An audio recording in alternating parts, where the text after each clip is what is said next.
Wyoming Territory. Autumn of 1877, the wind cut low through the hills above Powder River, dragging the scent of smoke and pine through the morning fog. Standing at the edge of the burned-out homestead, Silas Whitford shifted his weight in the saddle, jaw tight, hat low. The only thing left upright was the stone chimney, blackened and alone. He had not come looking for trouble, just cattle. But he found her instead. She stood barefoot in the cinders, a threadbare dress hanging off her frame, soot streaking her face. Her hair was the color of chestnuts, tangled and falling free down her back. She did not flinch when he rode in. Just turned her face toward him, eyes hollow, and said, "I will cook. I will clean. I will not talk." Silas dismounted slowly, keeping his hands visible. "You live here," she nodded once. "This place looks like it got hit by lightning." Again, a nod.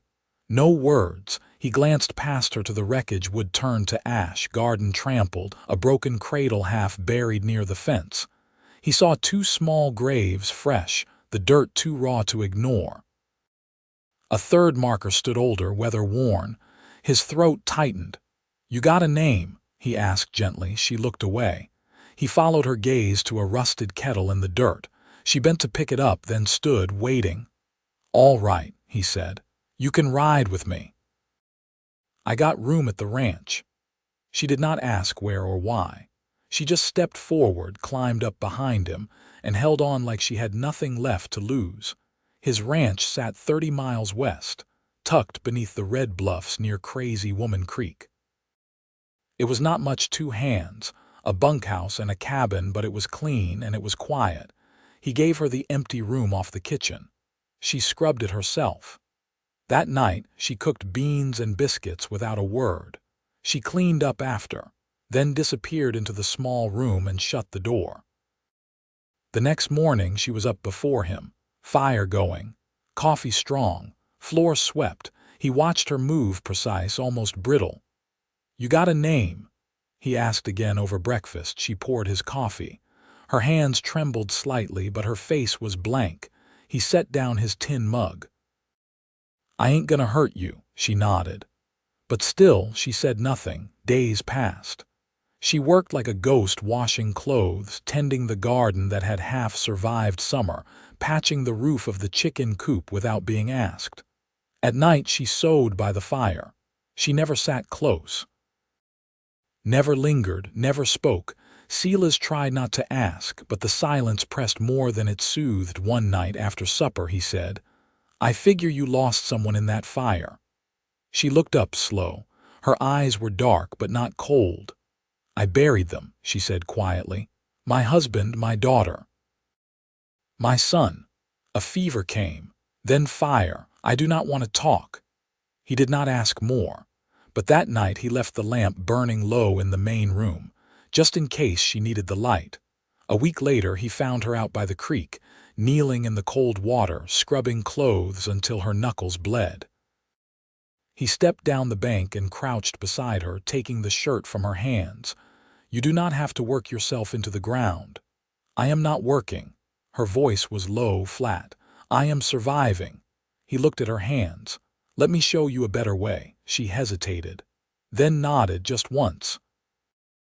From then on, they did the laundry together. Her name came on a Monday, nearly 2 weeks after she arrived. She was kneading bread when he came in, rain dripping from his hat. She looked up and said, "My name is June." He stopped in the doorway. "June Prescott," she said. "I grew up in Missouri. I married a farmer. We came west. That was 7 years ago." Silas nodded, slow. "Thank you for telling me." She looked down at the dough. "I still do not want to talk." "I know," he said, "but I do." He started telling her about the ranch, about the cattle drive he did the year before, about the way the sky changed in winter, about his mother, who died giving birth to his sister, who did not survive either, about the way he liked his coffee too strong and how he hated gambling because his father lost everything to it. She never answered, but she listened. And when he sat down beside her one evening by the hearth, she did not move away. The change came quiet. One morning, she left a plate of warm biscuits near his saddle before he rode out. The next, he found his shirts mended and folded at the foot of his bed. She started humming when she cooked, not loud, barely more than a breath. Then one night, as he was repairing tack by lantern light, she came and sat near him, close enough that their knees touched. "I had a daughter," she said, looking into the fire. "Her name was Catherine. She was 5. Her voice caught, but she kept going. "My son, Kyle, was 3. They both got sick. Then my husband, he tried to burn the fever out of the house. The fire took him too." Silas set down the bridle. "You do not have to say more." "I want to," June whispered. "Just not all at once," he nodded. "That is all right." And for the first time she reached for his hand. By the end of the 3rd week, she started standing beside him when he worked the fence line. She brought water to the hands. She laughed once, short and unsure, but it was real, and every night when he came in she was there. "I will cook, I will clean, I will not talk," she had said. But now her voice came in pieces, soft sentences, small memories, a story here, a thought there. He never pushed. But he listened like it mattered, and she noticed. One night, as the wind howled outside and the lanterns flickered low, June stood in the doorway of his room. He looked up, surprised. "I cannot sleep," she said. He sat up straighter. "You want to sit? I want to stay." He moved over. She came in and sat beside him on the bed, her hands in her lap. "I thought I would never feel safe again," she whispered. "You are safe here." She looked up at him, eyes shining. "I believe you." He reached for her face, brushing a loose strand of hair behind her ear. She did not flinch. And when he leaned forward, slow and careful, she met him halfway. Their lips met soft, then deepened, her hands curling against his chest. When they pulled back, she was smiling. "I might want to talk," she said softly, "just not to everyone." He smiled back. "You only have to talk to me." And she did. That night she stayed. Wrapped in his arms, head against his chest, her heart beat steady and sure. She did not cry. She just breathed. And he held her like he had been waiting for her his whole life. Because maybe he had. The first frost came overnight. Silas found the porch steps slick with ice before sunup, the water barrel rimmed white. He rubbed his hands together and stepped inside, where June was already up, her sleeves rolled, the stovetop ticking with heat. She didn't turn when he came in, but she reached for a second tin cup and poured without asking. "There's a frost," he said, taking the cup. "I know," she replied, brushing flour from her hands. "I covered the squash last night." "The rest's already gone." He nodded, watching how her fingers moved, no longer shaking, no longer guarded. She tied up her hair with a strip of old muslin, then turned to knead the dough again. Her knuckles were red from the cold, but her face held a quiet steadiness he hadn't seen before. "Ruth Miller's boy came by yesterday," Silas said. "Said his pa's looking to trade for hay. I told him I'd think on it." June glanced up. "They lost their barn last spring." "Yeah, still haven't built it back proper." Her hands slowed. "You thinking of helping?" "I'm thinking," he said. "But it'd mean being off the ranch a few days." "You'd be all right here." She didn't answer immediately. "Then I can manage. I want to help too." He leaned against the doorframe. "You sure?" "I'm not made of glass," she said, and for the first time he heard a thread of dry humor beneath her voice. "I can hammer as well as bake." He smiled. "I'll tell Ruth's boy we'll come." They rode out 2 days later, bundled against the wind, a wagon of tools and timber trailing behind. June didn't speak much on the trail, but she watched the land, followed the rise and fall of the ridges, the scatter of mule deer along the tree line, the way the river had narrowed into ice-rimmed shallows. When they stopped to rest the horses, she walked ahead without a word, kneeling by a patch of frozen sage as if remembering something she hadn't expected to find again. At the Miller place, the work was slow.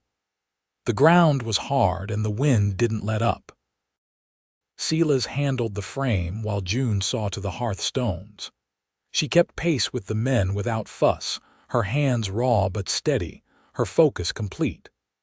By the second night, Ruth invited them into the house for stew, her children watching June with wide, quiet eyes.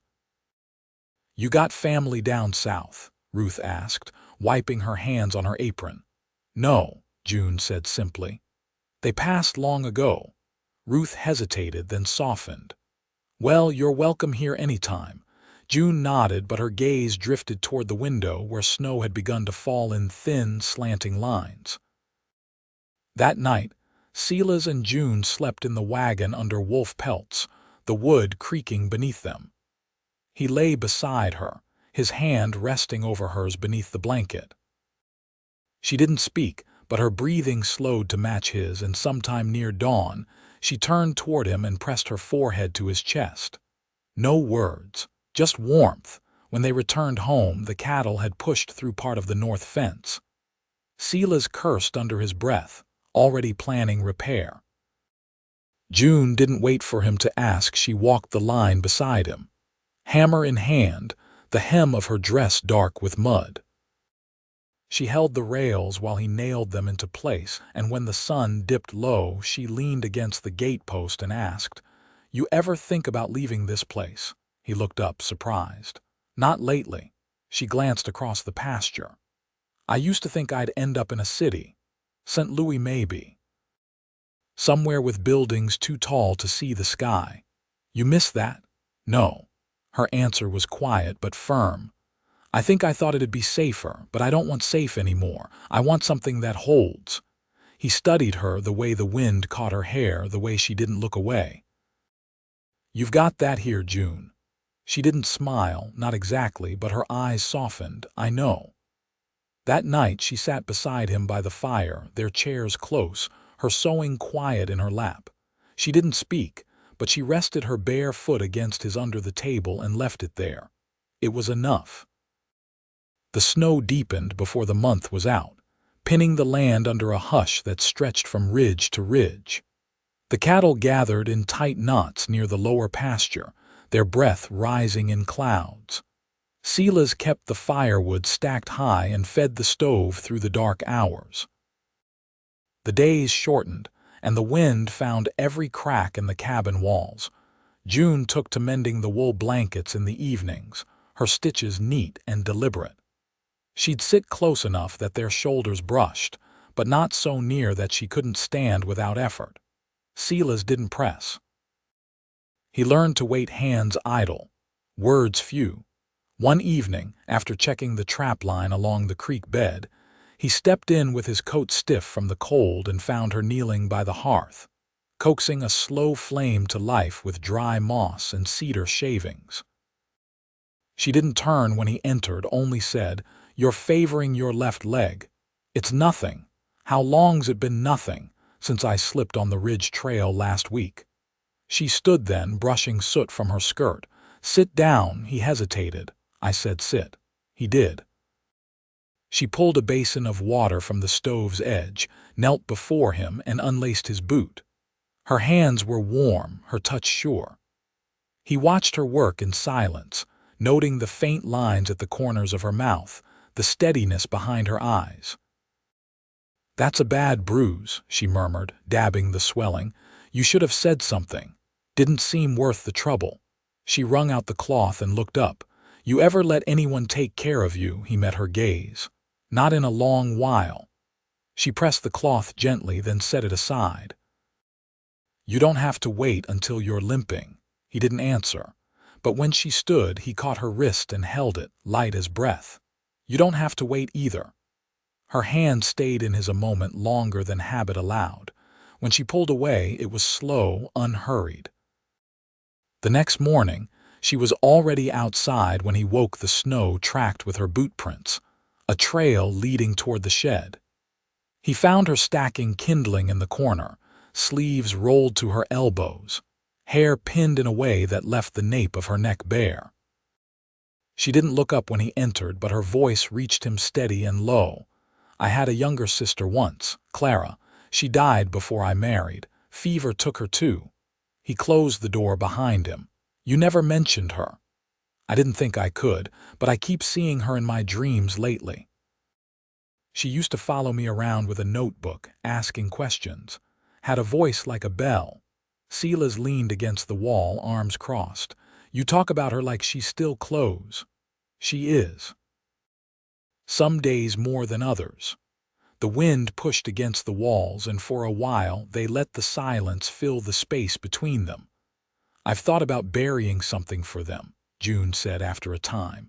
Not where it all happened, somewhere better, he nodded. We could mark a spot near the cottonwoods. They're sheltered from the wind. She looked up. Would you help me? Of course. They waited for a day without snow. When it came, pale and cold but clear, they walked to the grove beyond the western ridge. June carried a small bundle wrapped in linen, nothing heavy, just a few things she'd saved.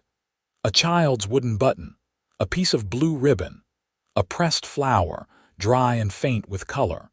She crouched beneath the largest tree, loosened the earth with her hands, and laid the bundle down. Silas stood beside her, hat in hand. She didn't cry. But when she rose again, the weight in her shoulders had shifted. Not gone, but less tethered. That night, she moved her rocking chair beside his without asking. She brought her sewing, but didn't touch it. Instead, she watched the fire, her fingers laced in her lap. You ever feel like you've lived two lives? She asked. He thought a moment. The one before I came west doesn't feel like mine anymore. She turned slightly toward him. What was it like? Crowded, noisy. Never saw the stars proper till I got out here. She smiled faintly. I used to think the stars were something you had to earn. He looked at her, the slope of her cheek, how her hair caught the firelight. Maybe you do. She was quiet a long while. Then, I want to stay. He didn't move. You already are. I mean it, Silas. I want to belong here, with you. He reached for her hand, weaving his fingers through hers, slow and certain. Then stay. She leaned her head against his shoulder. And for the first time he felt her exhale without holding anything back. The thaw came late that year. Spring crept in uncertainly, lingering at the edges of the land before it dared to settle. The snow pulled back in patches, revealing earth still hard-packed and dark. Meltwater carved narrow rivulets through the pasture, and the air carried the sharp tang of wet bark and new grass. June stood near the fence line, her skirts mudded to the hem, a wool shawl wrapped tight across her shoulders. She'd come out to look at the creek's slow rise, but she stayed longer than necessary. Her gaze caught on the path that wound past the cottonwoods and disappeared behind the hills. Silas came up beside her, brushing his glove against his thigh. You're quiet this morning, he said. She didn't look his way. I've been thinking. About leaving. No, she turned then, a line between her brows. About planting. He glanced toward the sun-warmed patch near the cabin. You've got something in mind. I want to try carrots, maybe onions too. I've never raised anything that didn't cry when it was hungry. The joke was dry, but it caught him off guard. He laughed, short and low. I can turn the soil for you tomorrow, he offered. I'll help. She stepped past him toward the cabin, pausing only once. I want to see things grow here. Something that's mine again. That afternoon, she cleared the old garden bed, her hands moving with purpose. She tore out what had withered under snow and wind, tossing brittle stems into the ash heap without sentiment. Her boots sank into the thawing ground, and she didn't seem to care. Inside, Silas sorted through a crate of seed packets left from last year's trading trip to Casper. Some had gone soft in the corners, but most were still good. He brought them to the table, spreading them out like cards. June brushed dirt from her palms and leaned over the table. Which ones do best in shallow soil? She asked. Lettuce, maybe. Beets if we're lucky. I'm not planting anything that doesn't pull its weight, she said, her tone firm but not sharp. He slid the beet packet toward her. Then start with these. That night after supper, she lingered by the window. The moon was near full, lighting the pasture in silver streaks. The wind had died down, and the only sound was the soft creak of the rocker she leaned against. "I used to think I'd never want to build again," she said, her voice quiet. "That I'd done all the building a person gets." Silas looked up from the ledger he was marking. "But you do now. I want to put things in the ground and not be afraid of what might take them away." He set the book aside. "You won't be alone in it. I know." She turned to face him. "I believe you when you say that." He stood slowly, crossing to her. "You can plant whatever you want." "We've got time." Her eyes held his. "I'm not worried about the planting." "What then?" "I've never shared a life before, not like this." "You're not just sharing it." He reached out, brushing his fingers along her wrist. "You're shaping it." She let her hand rest against his chest, not tentative, not unsure. "I want to be your wife, Silas." His breath caught, but only for a moment. "Then be her." She stepped into him fully then, her arms rising around his back. Her cheek found the place beneath his collarbone where his heart beat steady and sure. Outside, the wind stayed quiet. Inside, the fire held. In the morning they would till the garden, side by side. But that night, they stood in the hush between seasons, their future unfolding like soft green shoots breaking through thawed soil. The wedding was held in late May, beneath the cottonwood canopy where June had buried her bundle. The trees had leafed out fully, casting soft shade over the clearing. Ruth Miller brought a basket of wildflowers, and her husband, Frank, stood beside Silas as witness. There were no church bells or preacher, just Silas, June, and the clear blue stretch of sky above them. "I don't want promises made for show," June had said when they planned it. "Only ones kept quiet and long." Silas nodded, and when the time came he said his vows in a voice low but unwavering. June answered with her own, her hand steady in his. They exchanged simple rings, hammered from old brass by the blacksmith in Buffalo. They fit well enough. Afterward, they shared pie and coffee with the Millers, seated on blankets spread over the grass. The Miller children chased each other between the trees, their laughter trailing behind like kites on the wind. June sat with her boots tucked beneath her skirt, watching them with a soft look that didn't fade. That evening, back at the cabin, June hung her shawl on the hook by the door and turned slowly to face Silas. "I thought I'd feel different," she said, her voice hushed with wonder. He stepped close, brushing his fingers against the curve of her waist. "Do you?" She nodded. "Not heavier, just held." He kissed her then, slow and certain, and she leaned into it fully. When they lay down together that night, it wasn't with the urgency of newness, but with the deep exhale of something long earned. The weeks that followed settled into a rhythm that felt both new and familiar. June's garden pushed up green from the tilled earth, and Silas built her a bench from cedar scraps where she could rest her back and watch the rose grow. She taught him how to thin seedlings without damaging the roots, and he taught her how to notch fence rails tight against the posts.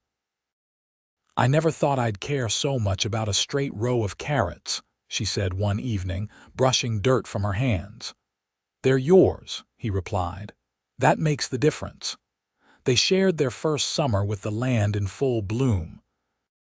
The creek ran clear, and the air smelled of sun-warmed pine and damp soil.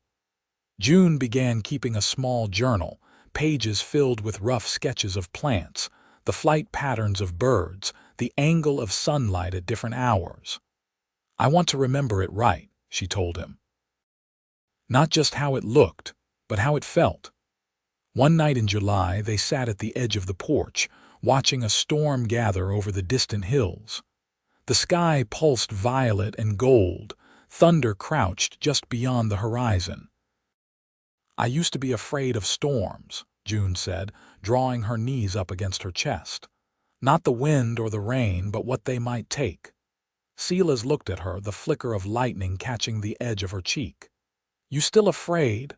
"No," she said, and reached for his hand. Not anymore. By August, the garden had thickened with produce. June bartered the surplus at the trading post beets for salt, onions for wool thread. She returned one afternoon with a bolt of calico, sky blue with a faint pattern of wheat stalks. "I thought I'd sew something nicer than work skirts," she said, laying the cloth across the table. Silas traced the edge of the fabric with his finger. "You'd look beautiful in any color." She smiled, warm and wide. "You've never said that before." "Didn't figure I needed to," he said. "But I'll say it as often as you want." That night, she began stitching a dress by lamplight, and he watched her with the quiet awe of a man who knew exactly what he'd almost missed. As the first leaves turned in September, Silas cleared space in the barn for a milk cow they'd arranged to trade for in town. June stood beside him, arms folded, considering the stall. "You think you're ready for livestock beyond chickens?" He gave her a look. "I've lived with cattle most of my life," she grinned. "Cows are one thing, a milk cow's another. She'll have opinions. I've managed before. Not with a wife watching." He laughed, deep and genuine. "I'll take my chances." The cow arrived a week later, ornery and thick with calf. June named her Hattie, and she took to her with the same patience she'd once given to silence. When the calf was born in October, June wept quietly against Silas's shoulder. "She's strong," she whispered, stroking the newborn's wet flank. "They both are." As the days shortened, the cabin grew warmer not from the stove alone, but from the life that had taken root inside. June hung dried herbs from the rafters, and Silas carved a wooden cradle, though no child yet lay within it. He didn't speak of it, and neither did she. But the cradle stayed near the hearth, waiting. The first snow came early, blanketing the fields in stillness. June stood at the window, arms wrapped around her middle, and turned to him with a softness in her eyes he hadn't seen before. "I think I'm carrying," she said. He crossed the room in 3 steps, gathering her close. "Are you sure?" She nodded against his chest. "I've known for a few days. I just wanted to be certain." He didn't speak for a long while, just pressed his lips to her temple and breathed her in. When he finally did speak, his voice was thick. "You've given me everything I ever wanted." She pulled back enough to look at him. "No, we built it together." They spent that winter in a hush of preparation, knitting small garments, laying in extra preserves, reinforcing the door against the cold. The days came slow, but they came full. And when June began to show, Silas would rest his hand against her belly each night, marveling at the shift beneath her skin. Their love had not come fast. It had come through ruin, silence, and the long work of healing. But it had come true. And in the spring, when the earth softened again and the cottonwoods budded new, their child was born red-faced, healthy and loud. They named her Clara. She slept in the cradle Silas had carved, wrapped in a blanket stitched with June's careful hands. In the evenings, the 3 of them sat by the fire, Silas in his chair, June curled beside him, the baby asleep in her arms. The wind might howl past the windows, but inside there was peace. Earned, steady, and lasting, they stayed on that land for the rest of their days, side by side. And nothing, not fire, nor silence, nor sorrow, ever took that from them again.